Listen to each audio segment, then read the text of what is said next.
So section 1.2 is all about solving for a single variable.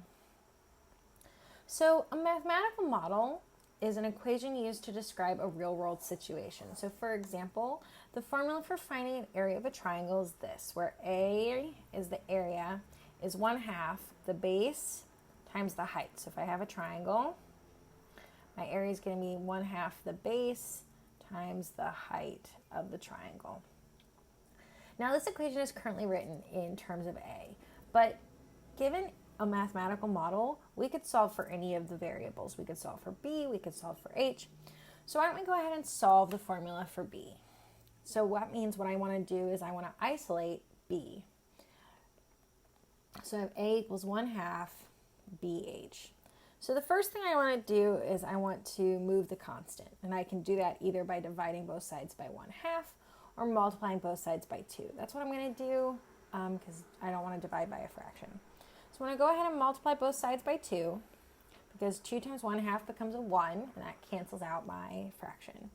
So now I have 2A equals B times H. So we're really close. We need to get that H to the other side of the equation, and we can do that by dividing by H. Remember that the variables are just placeholders for numbers. So I can treat them like I would any other real number I was working with. So now I have that 2A divided by H equals B. So we've solved the area formula for B.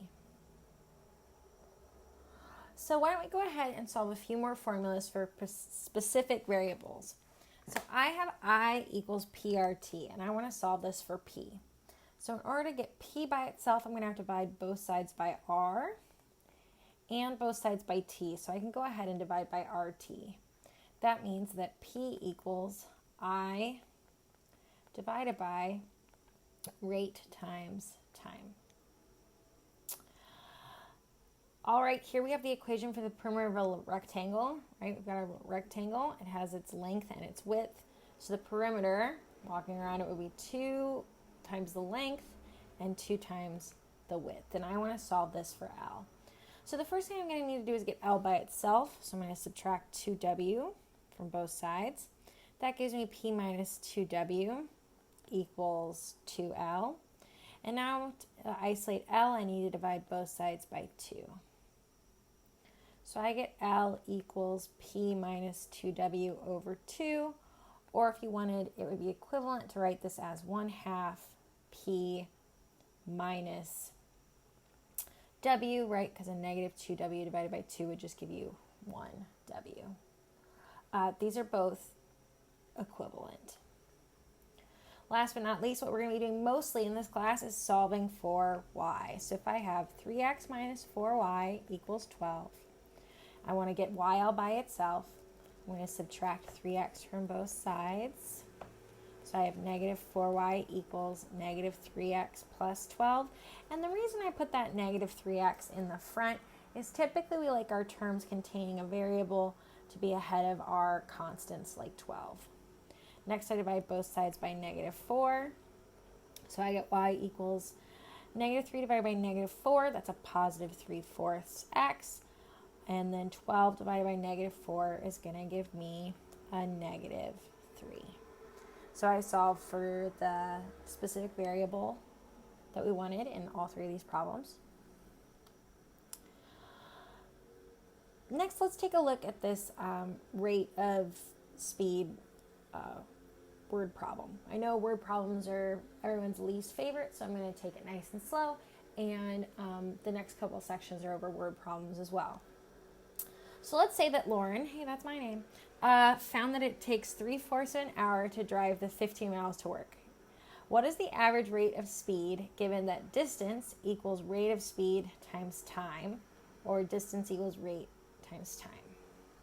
So what am I trying to find here? So first off, if it takes me 3/4 of an hour to drive 15 miles to work, I'm driving pretty slow, which sounds about right, because I hate driving. So in this case, I'm given my distance, right? Here we have our distance. I'm given my time it takes me to go that distance, and I'm trying to find my rate of speed. So let's go ahead and solve this equation for rate. And I'm going to do that by dividing both sides by t. So distance over time equals your rate. And that makes sense, right? When we think of stuff like miles per hour, meters per second. That per means we're dividing. So let's go ahead and calculate my rate of speed, which was really slow. So my distance of 15 divided by 3/4 equals my rate. Well, when we divide fractions, we keep the first fraction the same. We change from division to multiplication, and we flip the second fraction. So that gives me 15 times 4, which is 60, divided by 3. So I've got 20. But 20 what? 20 was my rate. So I've got miles. Let me highlight that in a different color. I've got miles, right? 15 miles over 3/4 of an hour.